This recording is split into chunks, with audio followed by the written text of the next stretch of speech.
Hello and welcome to another episode of Anthony Scouts. Well, there's only one place to start, and that's Thomas Tuchel as England manager.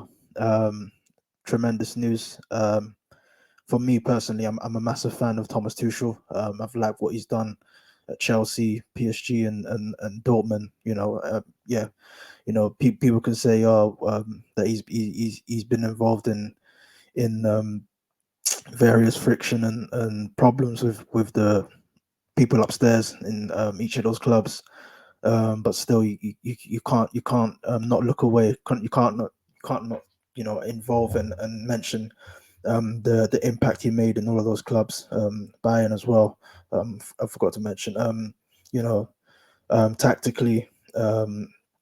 The way he carries himself on the touchline, his passion for the game, and to be honest, I couldn't see a better fit than Thomas Tuchel. I know I mentioned in the last episode, um, he's the probably the best option out there for me, but as well, I couldn't see anyone else. To be honest, and there's a lot of talk, people saying, "Oh, it should be an English coach." And to be honest, I don't want to ignore the fact that there is a lack of quality English coaches out there right now. Um, and to be honest, there are the common ones. As people mentioned recently, Graham Potter, Eddie Howe, even Frank Lampard. Um, that, but those are just a few. Those are a few notable names that could have been in the frame for the job. But again, we could say Southgate did what he did and just couldn't win the title. Can Potter, Eddie Howe, and the likes of Lampard, can they bridge that gap? Don't think so. FA got to be thinking logically, not romantically. You know what I mean? It's all well and good trying to have a English coach in charge. England English coach. We've got to keep up the fairy tale. Um, as good as Southgate did, as good as the job Southgate did for us. For me, I was a big fan of what he did. I loved watching England again under Southgate, and how he brought us forward, how he carried the whole country forward, how he brought the team close to the country. I don't think we'll ever see that again for a long time. Um, but I guess Tuchel will be trying to carry on the torch, and like I said, I don't see a better fit out there right now to carry that torch to once again um, take the England fans on the journey with the team. And again, he's been given an 18-month contract, which may seem short, but for a manager like Tuchel, how many years he stayed at clubs, it was only the right solution or the right decision.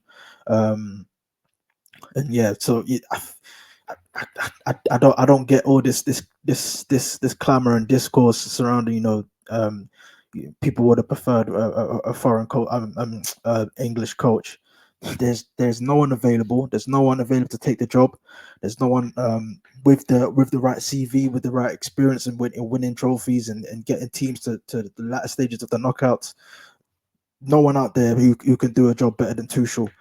So I don't get all the what the fanfare is. We heard the usual suspects when they come to England, Jamie Carragher and Gary Neville saying that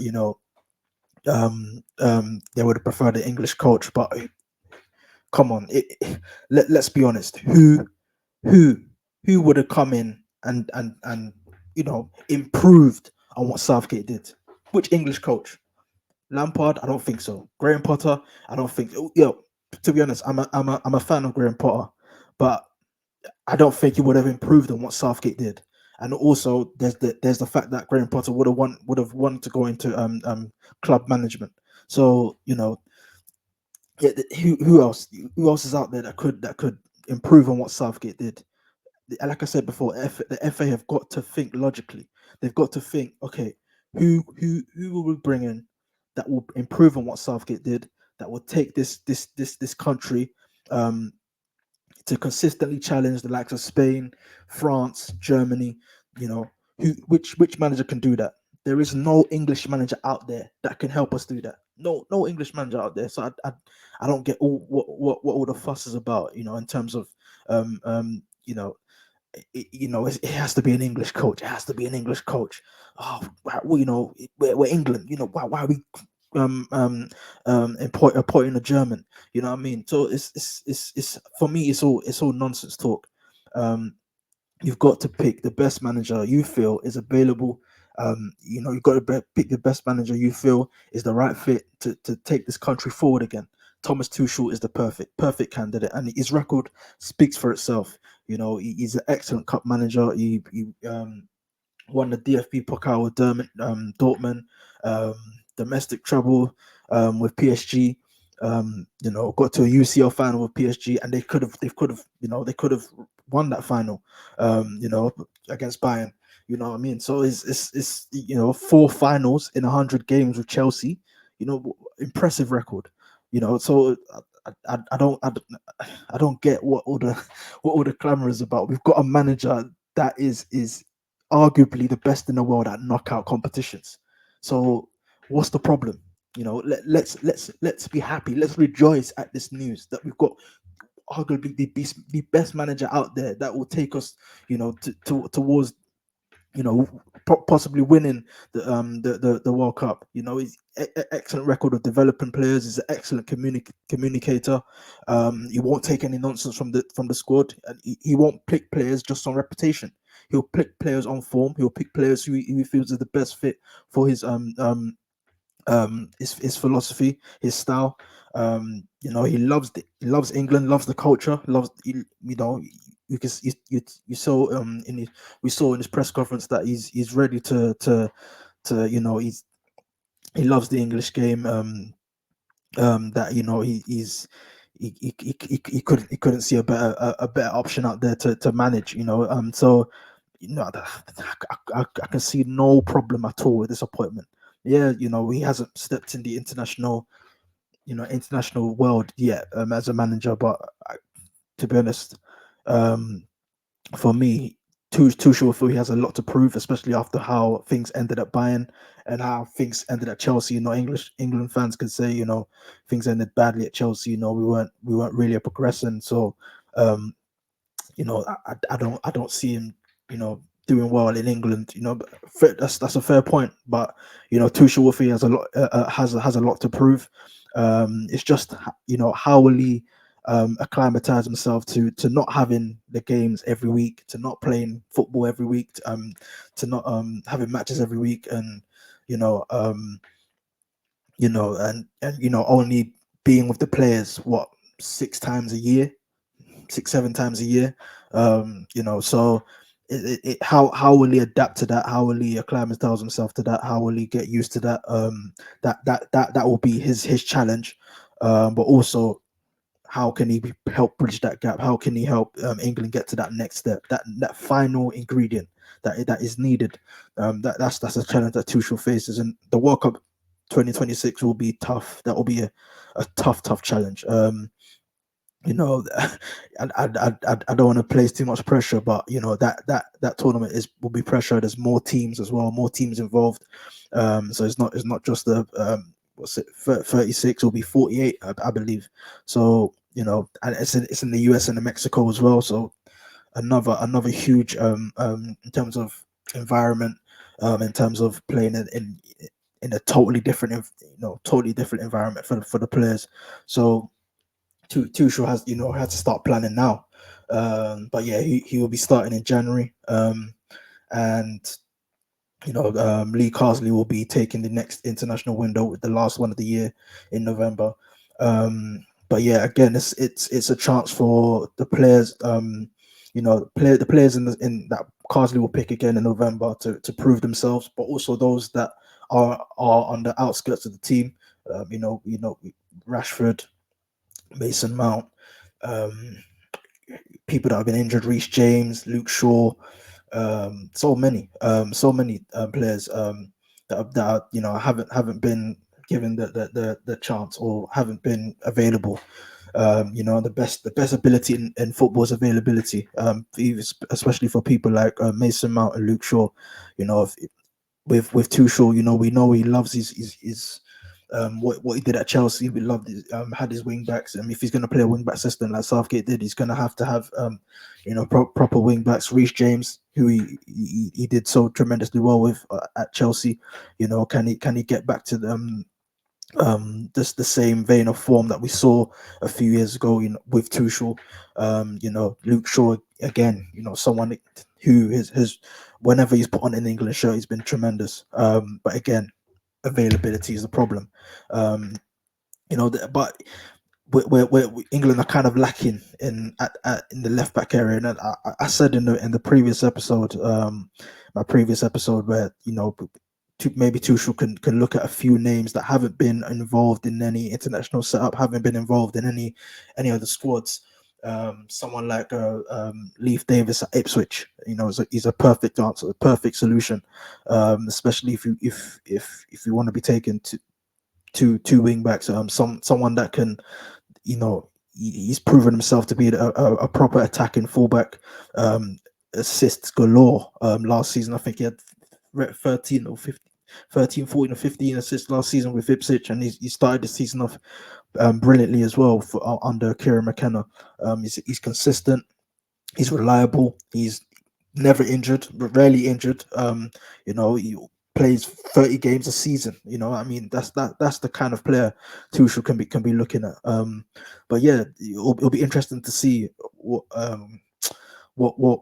kind of team Tuchel chooses to utilize. Even because he he, as well as having players in the fringes, he will also have players who he would trust and work with for the majority of his tenure. Not just players who will pick and pick and choose and mix and match and all that stuff. But we have those core players that he'll want to work with. So it'll be interesting to see who those players are. Can people like Reece James and Mason Mount make themselves available again, make themselves crucial again at club level, and prove themselves to Tuchel that yes, they do have an international future. But yeah, even Marcus Rashford, even Raheem Sterling, someone I forgot to mention. Players like that. Can they get themselves back into the international fold, international picture, and prove themselves again? Because there may be a lot of how can I say changes. There may be or it may even be the same sort of side that Luke Carsley's been picking over the last couple of months. So, but we'll see. But all in all, it's a fantastic appointment for me personally. And again, I don't want to ignore the fact that, and I don't want to be ignorant of the fact that we England, we are suffering as a nation in terms of quality coaches out there. Even coaches that have won things, even coaches that have made a telling impact in the European competitions. So for me, I couldn't see, like I said before, I've said time and time, I couldn't see a better candidate. I was hoping for Tuchel. You know, to be honest, I wanted him at Man United, but that's not going to happen. So, but yeah, England, perfect for him, perfect marriage, perfect partnership, and yeah, I wish him all the best. I wish him all the best of luck, and yeah, I can't see any problem with this appointment. I think he's perfect. Um, but yeah, we'll see how it goes. But yeah, like I said, like I've mentioned, the Premier League is back. So international window's over again until for another month or so. But yeah, some good games to feast our eyes on this weekend, especially Liverpool versus Chelsea. No better place to start for me. That'll be a good game. Good game to feast our eyes on. Liverpool, who we know top of the table right now, doing well on the Arne slot. And I think this will be their first big like real challenge of against the team who are up there in the table, top four right now. Chelsea in the top four right now, I think 4 points away from Liverpool in the table. Um, and again, this is the start of Liverpool's a tough period for Liverpool. They've got a tough run of fixtures over the next few weeks. They've got the likes of they've got Chelsea. I think they've got Arsenal in on the 27th of October. They've got RB Leipzig. They'll be playing Real. I think they'll be playing Real Madrid as well in the Champions League. RB Leipzig in the Champions League. Yeah, so they got Leipzig after Chelsea. That's a tough one.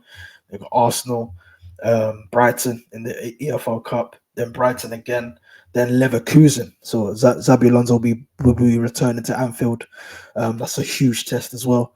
Then they got Aston Villa after that. Then they got away to Southampton, then Real Madrid, then a few days after Real Madrid, they got Man City.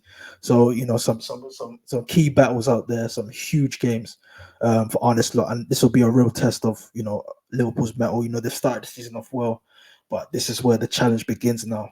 Between now and Christmas, we'll see how good Liverpool really are on the snot on the Arne Slot. You know what I mean? Um, Again, it'll be probably too soon to judge. Is his first what in December will be August, September, October, November. Yeah, so 4 or 5 months to be his first 4 or 5 months in the job. But again, with wins and with good results and how Liverpool have been playing between the start of the season and now, with that comes a huge rise in expectation. And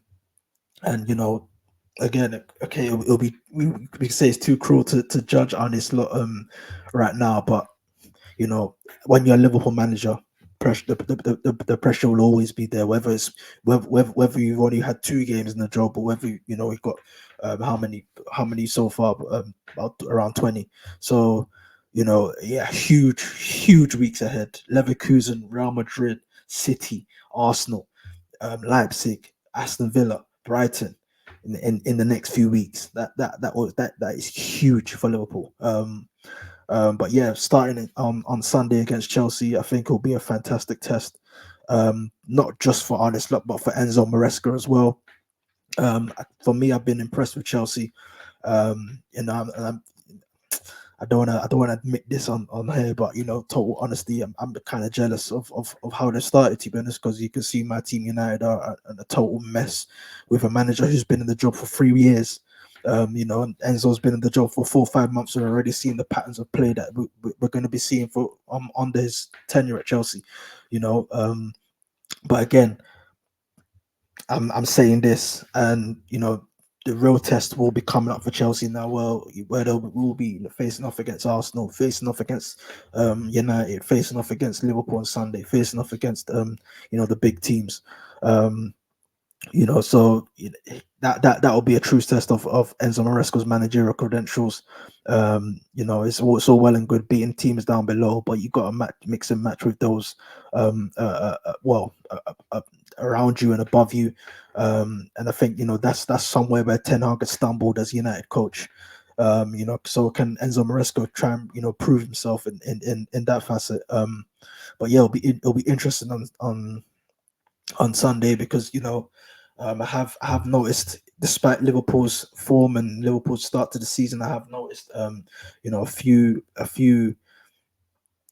gaps in terms of teams playing over the press. Teams getting out of Liverpool's press easily. That's something Slot needs to work on. Teams trying to overload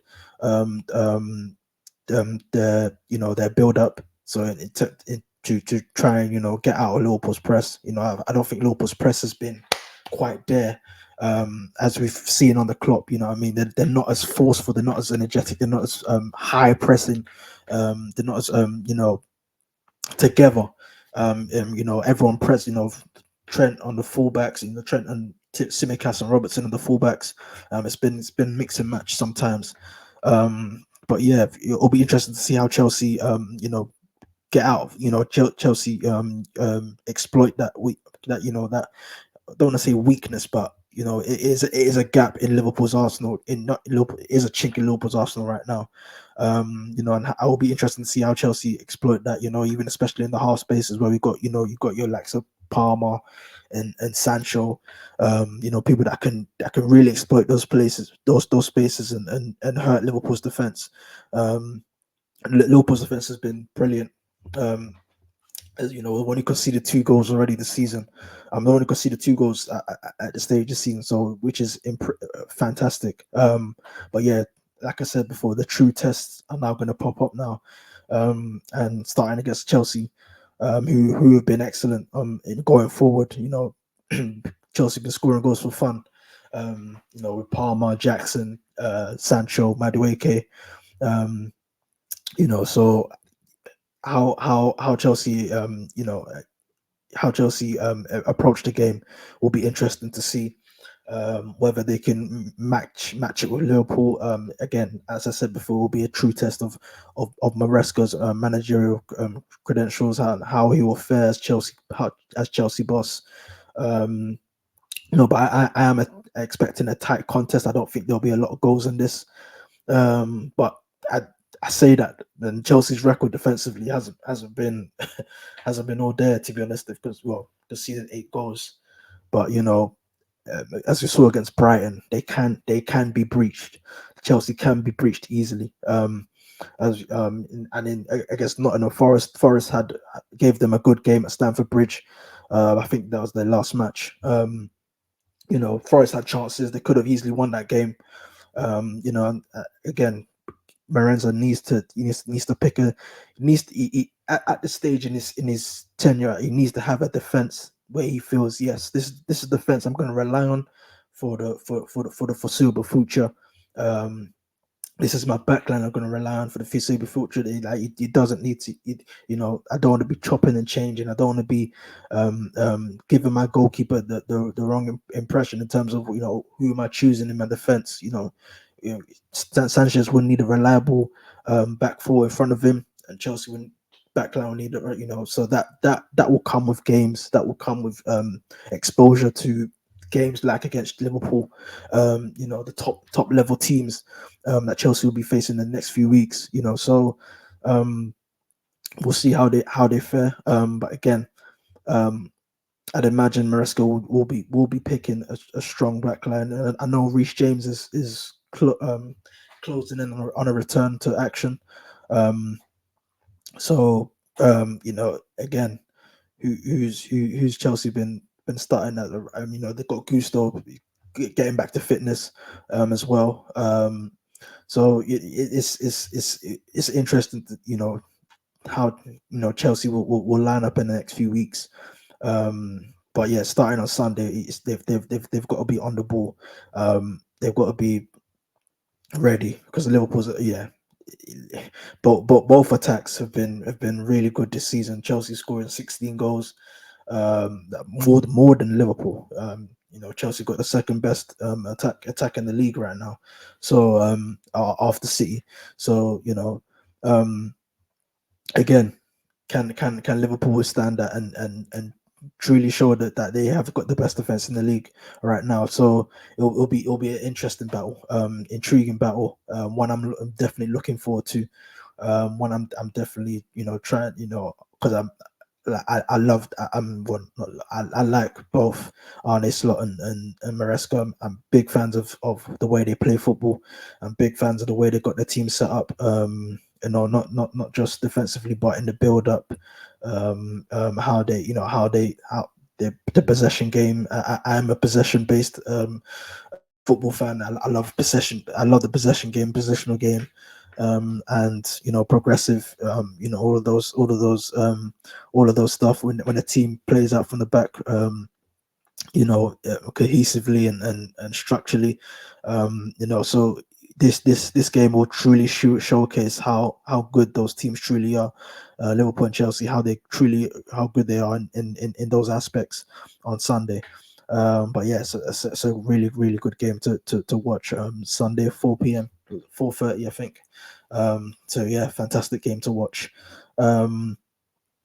So yeah, there's a few more good games. Saturday, Tottenham up against West Ham at the Tottenham Hotspur Stadium. Tottenham, they'll be angry. They'll be annoyed at how things panned out against Brighton, where they were 2-0 up at halftime, comfortable. They were on top. It's a fantastic half. What I think, you know, other than the first half against United, I think that was their best half of the season under Postecoglou. So, you know, and how they gave that away. West Ham will be licking their lips and saying, oh yes, we Lopetegui will be getting his team really fired up for this one, because Tottenham are they are vulnerable. They are, easy to get at. For me, I said it before the game against Brighton, when people say, "Oh, Tottenham could be true Champions League top four contenders." After their performance against United, but I said, Tottenham, they weren't all that. They weren't as secure as people made out to be against United. United had chances. United should easily have scored 3 or 4 goals. Um, and we saw it against Brighton, how Brighton easily breached them. If you give enough pressure, provide enough pressure and relentlessness to Tottenham, they will crack. And as I said in the second half, I thought Brighton were excellent, fantastic. And I think that was the reaction I wanted them to give. It was the exact reaction. And West Ham will be licking their lips at the prospect of getting something at Tottenham Hotspur Stadium. They've got the players to do it. Jared Bowen, Mikel Antonio, Crescencio Somerville, who's really looked really impressive in his new surroundings in East London. Mohamed Kudus, Lucas Paquetá. Um, fantastic game that will be. Looking forward to that one as well. But yeah, I do see that. I think that will be a score draw. Or otherwise, Tottenham could scrape that one. But I'll probably go Tottenham 2-1. But yeah, I want West Ham to truly show, give Tottenham a good game in that one. And Lopetegui needs some improvement in results. I think that they did win before the international break, so that this is a chance to improve on what they've showcased on the last match, and build on what they showed. And this a win at Tottenham, they've had a couple under David Moyes in the past few years, and if they can continue that trend, um, that will be a huge confidence booster um, for them. And like I said before, they've got the players to do it. They've got the talent to do it. It's just how they can secure that back line, because Tottenham have looked really good in attack in recent weeks. So um, let's see. Let's see. So yeah, West Ham beat Ipswich 4-1 at London Stadium before the international break. But again, this will be a huge test for Lopetegui as well. Things haven't been planning, looking good, for teams in and around them and above them. They got battered by City, got battered by Liverpool in the Carabao Cup, in the EFL Cup, got beaten 3-0 against Chelsea. So they have to improve those kind of results against teams that are arguably better than them. Um, um, and can they solidify their defense as well? The defense has been really, really, vulnerable, really lax. Hasn't looked as secure as you'd expect from a Lopetegui team. What the job he done at Wolves was excellent. And what he succeeded at the Molineux was, the fact that they were solid first, and that provided the foundation for them to go on and pick up crucial points to go and battle against relegation, and that they did. But yeah, so far, we haven't seen West Ham at their best defensively, which is a surprise because I thought, Lopetegui will really emphasize that. And, that's been a problem. That was a problem under David Moyes um, last season. West Ham conceding, shipping goals for fun, especially in the first half. So yeah, if I think if West Ham can get through the first half, build a solid foundation for the rest of the game, then I think they'll be fine. I think they'll be no, not not fine, but I think they could build confidence from that and believe them in themselves that they can get a result, which will be crucial. But yeah, I'll probably go for a 2-1 Tottenham win. But I'm not backing against West Ham at getting at least a point. I'm not gonna say they can't go there and get something. But yeah, that's a very good game to watch. Saturday at 12:30 as well, perfect time. Um, yeah, so another good game, Fulham against Aston Villa. Um, I just want to once again commend the job Marco Silva's doing at Craven Cottage. Truly brilliant. The way he's got them playing as well. They're not looking like a mid-table team right now. They're looking like a team that can challenge for the top eight, as we saw Brighton have done in recent years, and Aston Villa, and can Fulham now build on what they've shown? Can Fulham now challenge for top eight, top nine at least? The football they've played so far has been brilliant. Yeah, they lost the City in their last game, but I thought they were fantastic. Adama Traore, crazy, crazy. Crazy how many chances he missed in that game. Had he scored at least two of them, Fulham could have been walking away with 3 points. Raul Jimenez has looked a totally different player from what we've seen over the last couple of years. Again, he wasn't the same player after his head injury, but he's been transformed. I think he's got how many goals now already for Fulham in the season. I think got 4 goals already, which is mightily impressive. Um, 3 goals already, and 3 goals in 7 games, and three goals and an assist. So he's looked really good. Then they've got Emil Smith Rowe, who's really now growing into his role at Fulham under Marco Silva. But yeah, the football they've played on the Silva has been brilliant, and the fact that they're um, you know, eighth in the league, 3 wins from 7 games, is a testament to the improvement that Silva's done so far. And now the challenge now is, can they maintain that? Can they build on that? Can they build that consistency? Um, can they properly get a top half finish this season? That will be, you know, something that Marcus Silva will be having in the back of his mind. Can I get this team in top half in this season, and the way they're playing, there's no reason why they can't maintain a proper challenge for that, a proper consistent run, so. And again, it's the way they handle themselves against the big teams. We saw against Man City, they played their way. They stuck to their guns, they stuck to their philosophy, they stuck to their approach. They didn't um, think they were the lesser side. They didn't play like they were the lesser side. They really got at City. And we saw that with that bag full of chances they had. Had they been clinical, as I said before, they would have got that win. But yeah, this will be a brilliant game against another good test for them against Villa. Who would have been disappointed by the draw against United. I thought we were going to get run over by Villa. But we saw how mentally challenging, how physically challenging the win against Bayern was. People can say, oh, Villa would have had so much confidence going into that game against United, but it's not always, that's not always the case, especially when it's your first season playing such an elite level of football. And then going a few days later to playing a top team and a top club in the Premier League. It is challenging, and we saw that City looked. Aston Villa looked leggy. They looked lethargic.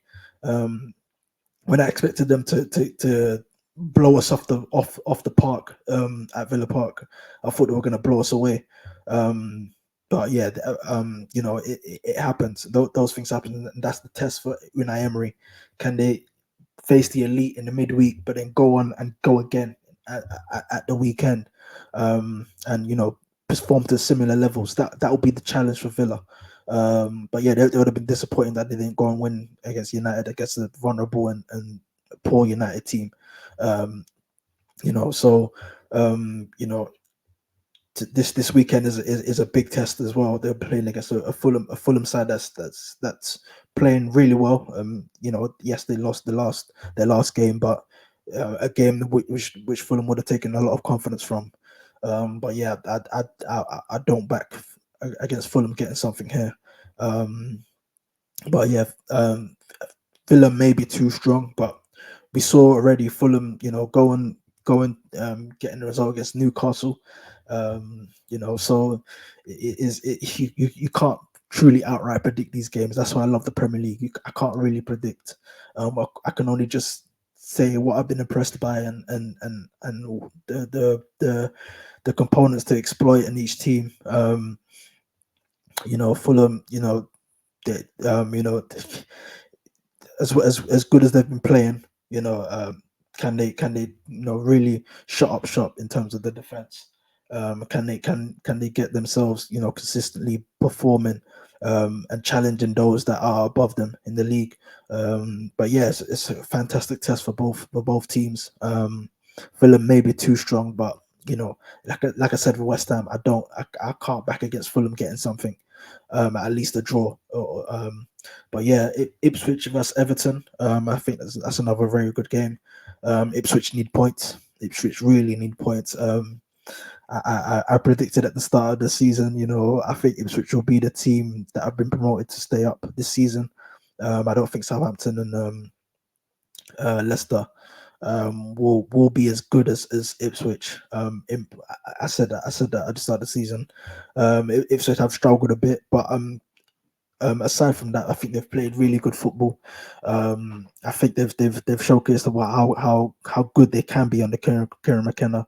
But yeah, this is a game they need 3 points. They need to beat Everton. Everton have looked good the last couple of games. Another team that have needed results and that needed points, that needed wins on the board. But yeah, Ipswich will feel. This is a game that they need to be winning. When the matches were called out, when the calendar was called out at the start of the season, Ipswich, Kieran McKenna would have told himself, yeah, this is the game that we need to pick up a result. I think it will be massively disappointing if Ipswich don't pick up something here against Everton. But as I said before, Everton have looked really, more shored up in against Newcastle. I thought they were impressive. The 0-0 draw at Goodison Park. Again, I thought Newcastle were gonna impose themselves on them, but Everton I thought were fantastic defensively. Even without Jared Branthwaite, who's been a key performer for them for the past year. Everton looked solid. Apart from the Gordon penalty, I can't remember any real chance Newcastle had. Which is a testament to how Luke Shaw, sorry, not Luke Shaw, Sean Dyche set them up for that game. And again, it'll be interesting to see, can Everton now pick up a win against Ipswich? Both teams can feel they can win this game, which will make for a very, very good spectacle. There could be goals in this, but I'll probably give it a 2-2 draw. United and Brentford. You know how I feel when I talk about United on here, or United in general. To be honest, yeah, yeah. Brentford, fantastic team, fantastic manager, fantastic coach. The way they've set themselves up even at the start of matches. You know, Scoring in the first minute in their last 3 or 4 games, which is fantastic. And the way United have been defending these past few weeks, you can't back against Brentford doing the exact same thing again. Um, but yeah, it'll be interesting to see how Ten Hag because he's under real pressure right now. He's got to get wins on the board. We haven't won since what was it? Was it the 3-0 win against Southampton, which was 3 weeks ago? United have that's what how many games? That's 4 or 5 games in all competitions, which is not good enough. He needs to be picking up points on the board. I did say um, on the episode before the international break, I'll be surprised if Ten Hag is still in the job. We're still here. He's still at the job. So, you know, can I count him incredibly fortunate? Can he count himself incredibly fortunate? Very much so. Um, but yeah, he needs to pick up wins now. And to be honest, he's got a tough run of fixtures.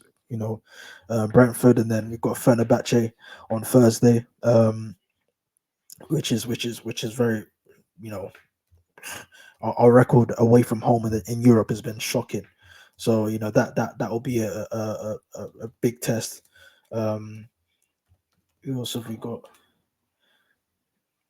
We've got West Ham away next week Sunday, Sunday the 27th, and we got some big matches. West Ham, then we got Leicester City in the EFL Cup, then Chelsea, then PAOK in the Europa League, then Leicester.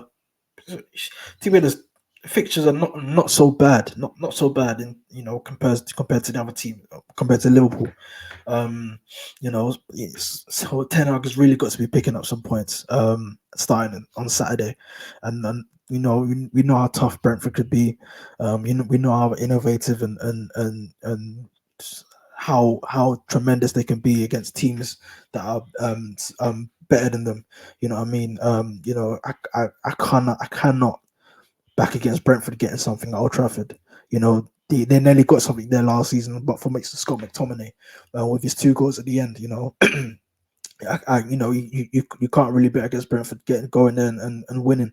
But again, Ten Hag has got to go against the grain and get results now, or else he's going to lose his job before the next international window, and which will be a massive disappointment, especially with winning 2 trophies but not getting your team together, not getting your team, not getting your approach, your philosophy ingrained in the team properly is quite poor for me.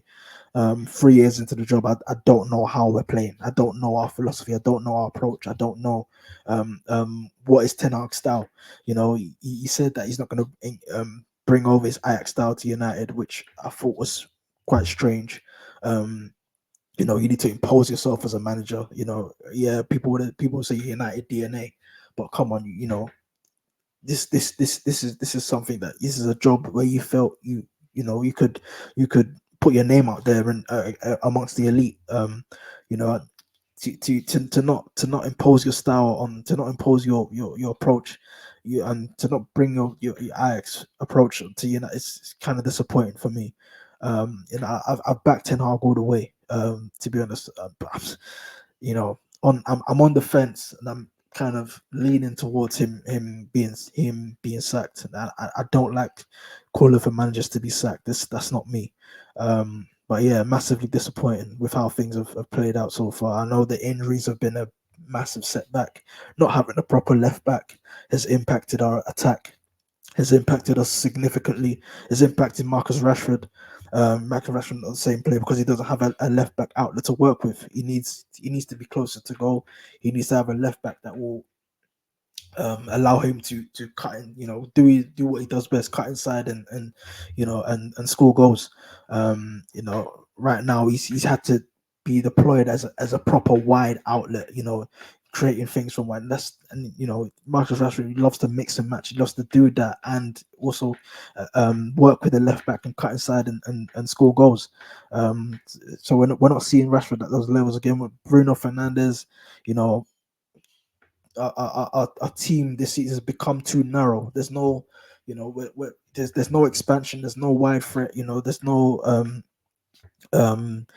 there's no cohesiveness in attack, and that means players like Bruno Fernandes can't show his true form, can't show what he does best, creating at all angles, which has been a disappointment. But we need a left back soon. We need Luke Shaw back ASAP. Again, I don't want to rush him back because of his poor injury record. It's not something that it's not something that we're proud of United fans, especially because we love Luke Shaw so much. But as I said before earlier on, availability is the best ability in football, and Luke Shaw just hasn't been that hasn't lived up to those standards. Terrell Malacia, his injury was unlucky. He's had setbacks after setbacks. And he was a player I really liked when he came in as well. But yeah, we'll see how things fare. We'll see how Saturday goes. It'll be interesting. It'll be really good to pick up a 3 points. But can I confidently say in my heart United will win on Saturday? No, I can't. But yeah, moving on. Newcastle Brighton, that will be a fantastic game. That's a brilliant game. Brighton in really good confidence, especially after they beat Tottenham. How they beat Tottenham as well, coming back from 2 goals down. Fabian Hertzler, really impressed with him. I know there's still some you know um tactical elements that they can improve on. I think that first half against Tottenham, I think they were too passive. I thought they were too lax as well. They weren't at their usual. When you play at the Amex, you have to be on your toes. Brighton will come at you from the first minute. We didn't see that the first half against Tottenham, but they improved on that in the second half. But again, it's got to be a 90-minute thing. It's got to be a thing where they're doing it from the first minute. And I think that's what Fabian Hertzler will be pushing into his players. We need to be the normal Brighton. Playing gung ho from the first minute. And I thought Tottenham exploited that really well in the first half. But again, as we saw in the second half, from the first minute to the second half, Brighton were fantastic. They were up and down. They really imposed themselves. The counter pressing. Every time they lost the ball, they won it back immediately. The attack was expansive. Matoma was fantastic on that game. Brilliant. Even when Brighton were suffering at certain stages in the first half, Matoma was the outlet that they needed. He was fantastic. He was massively consistent. Again, Matoma's challenge is, can he now translate that more and more every week? Danny Welbeck, he's looked really good this season. Fantastic player. One of my most underrated players. I feel one of the most underrated players in the Premier League. One of the most underrated strikers of the current era, to be honest. He won't get you probably 15 goals. He won't get you 20, 15 goals, but he will cause problems. He will wreak havoc. And excellent touch. The way he jinx past defenders, the way he operates in tight spaces as well. We saw that against Tottenham. We saw his goal against Tottenham. And his ability in the air is an underrated quality of his as well. So Brighton, and the thing is, Brighton have got him fit and firing. Welbeck has been synonymous with injuries over the past few years, but we're not seeing that anymore. We're not seeing him, out for a couple of games again. He's at tip top level, which is impressive. Which is I really commend him for. So can he carry on that form? But Newcastle, Brighton, that's a top game. Newcastle, will be massively disappointed they couldn't get the 3 points against Everton. Eddie Howe would have thought, that's a game that we'd have looked at on the calendar and thought, let's get 3 points there. But yeah, this is a massive challenge against a really good Brighton team.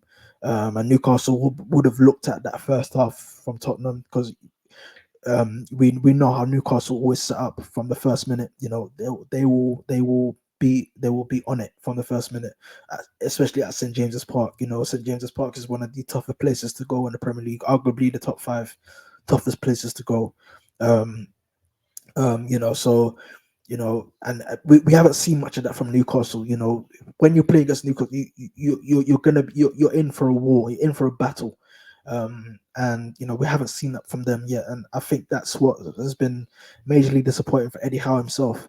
You know, we know how he's got his Newcastle team set up, since he came in. You know, when you're up against Newcastle, you're going to war.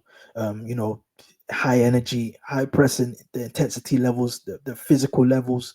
You know, they're fantastic team to watch on their day.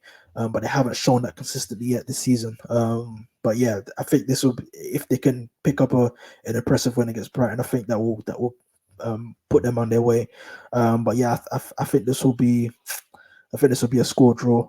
Um, I, if I was to pick a winner, it'll be Newcastle because of the simple fact they're at St James's Park, and I thought they were impressive against City when they drew. Did they lose against City? Oh, I think they drew, isn't it? Newcastle drew. They drew against City at St James's Park when Anthony Gordon scored that penalty. Yeah, 1-1. Yeah. If they can perform to those levels again, why not? You know, they they'll be expected to beat Brighton. But yeah, a huge game for both teams. Southampton Leicester, that's a huge game for Russell Martin. Massive game, massive. You know, if Southampton don't win here, I know we're seven. I know we're going to the eighth game of the season. If Southampton don't win here, then I don't know where the next thing is coming from. Russell Martin would have looked at this game and think, guys, boys, we need to pick up a win now. Leicester picked up their first win in the last round of fixtures, you know, and to be honest, Steve Cooper, you know, we're now seeing his experience at this level. You know, he's got Leicester playing some good football. They're defensively better. In certain aspects, you know. But you know, this will be a tough test for them against Southampton. You know, but also so Steve Cooper, we're feeling guys. You know, Southampton are rock bottom right now, so you know we can go to Saint Mary's and pick up a win. But for me, Russell Martin has got to pick up a win here. This is a huge game for him. If they don't win this, I can't see where their next win comes from. They've got to pick up some confidence, got to pick up some momentum. There's no better team than the team that you've come up with from the Championship last season. So, you know, at St Mary's, 3 o'clock Saturday, 3 points. They have to win. They have to win. I think a draw will be disappointing for them, especially where the way the table's set up now. I think they're let's see the table. Well, they're 19th, so you know, and a win takes them out of the bottom three, possibly if results go their way. But yeah, they're 19th, just above Wolves on goal difference. But yeah, this is a huge game for Russell Martin. This is a game where he will feel, guys, we need to win. We have to win here. Um, um, and again, it's those teams in and around Southampton where they'll be expecting to try and you know grab some points, grab some much needed momentum, and this is the game to do it against Leicester at St Mary's. So yeah, huge game. And to be honest, I think Southampton will push for that win. As tight as it will be, that match will be incredibly tight. But yeah, I think Southampton will will try their utmost to win. I can't predict outright if they will, but I do think Russell Martin will be rousing up his boys to pick up something there. Um, Bournemouth, Arsenal, tough test for Arsenal. Bournemouth is never an easy place to go. Um, but yeah, I see Arsenal picking up 3 points there. But yeah, Bournemouth have looked mightily impressive under Andoni Iraola. Another coach I'm massively impressed with. The way he's got Bournemouth playing, even especially against teams that are better than them, even especially against the bigger teams. You know, and I think and you know, Arsenal have been tough to play against. Arsenal have been tough to breach. They haven't lost yet this season. The defense has been immaculate. But yeah, Bournemouth will be approaching this game like they can win. They'll Andon will be saying to his boys, guys, you can win this game. And that's how impressive Bournemouth are. They never shy away from a tough test. They never um um um, you know, compromise on their approach against the bigger teams. So this will be a tough test for Arsenal, but I do see Arsenal picking up 3 points. But yeah, Bournemouth will run them close. Yeah, good game that one. Good game. Next game will be Wolves City on Sunday afternoon, Sunday lunchtime, yeah, Sunday at 2 o'clock. Um, yeah, Wolves need 3 points. um, can't see that against City, but Gary O'Neill is under massive pressure right now to deliver results. We saw during the international break there was reports coming out that the Wolves the Wolves bosses aren't they're not under pressure to sack Gary O'Neill. Gary O'Neill has been trusted with the job. He's been trusted with a project. They're sticking with him, which is fantastic to see. But this is a results business. As much as I love to see managers, um, picking themselves up after tough run of form and results. This is a results business. We're in a results business. Premier League is a results business. Gary O'Neill needs to pick up results. Needs to pick up wins. He's only got the one point so far. I thought they were excellent against Liverpool. I thought they were, I thought they could have. There were some certain points where the Wolves could have picked up a result. Liverpool ended up winning 2-1, but there were certain points in that game where I thought, Wolves can win this. Wolves can pick up the 3 points. Um, yeah, disappointing that again, they're not clinical enough. The defense, they are suffering from a lot of injuries right now. But yeah, it's tough how Gary O'Neill can pick a consistent team to go out and get a run of results. It'll be difficult, especially against City on Sunday. I do feel City will be Guardiola will be telling his team that they need to improve, especially after the way Fulham ran riot at the Etihad, which I was awfully surprised by, but also impressed with how Fulham played then. But again, Wolves can offer those same threats. They've got the attacking players to do it. Matthias Cunha, Wang Hee Chan, Seb, Strong Larson. You know, they have got some impressive ingredients in attack to hurt City. But yeah, it'll be an intriguing watch. But yeah, I don't see City losing this. I don't see City losing this game. But again, these aren't the games Gary O'Neill will be judged on when the time comes to it. It'll be the teams in and around him. And Wolves need to pick up 3 points. I think after City, they've got Brighton away, which is tough. Then they've got Wolves. Then they've got Crystal Palace at home and Southampton at home. That needs to be 6 points. That's games where they need to pick up 3 points. So huge weeks ahead for Gary O'Neill and Wolves.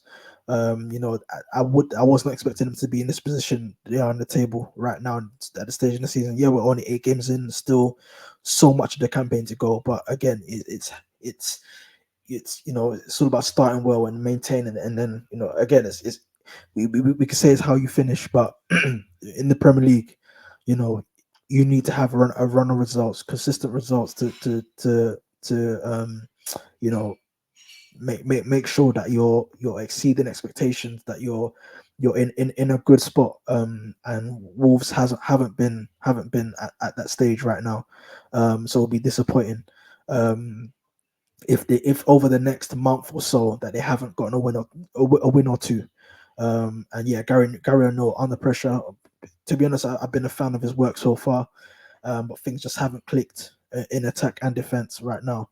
But yeah, starting this weekend, they need to at least put up a performance where where they can say, guys, this has been a really good performance. Now let's build on this next match. I don't see them winning, but they need a performance. They need a top performance, like they showed against Liverpool. But yeah, huge game for huge period ahead for Gary O'Neill. But yeah, glad the Premier League is back. Fantastic week ahead, and then Champions League the next week. Hopefully, I should be bringing out a preview of the notable Champions League games next week. But yeah, glad to be signing off on another episode. Let's see how this weekend goes. Some really good games: Liverpool, Chelsea, Tottenham, West Ham, Newcastle, Brighton, United, Brentford, Wolves, City, Southampton, Southampton and Leicester. That's a fantastic game. Yes, it's the bottom of the table clash, but an intriguing clash nonetheless. But yeah, some good games to feast our eyes on. But yeah, thank you for listening to another Anthony Scouts episode. And hope to see you soon. God bless.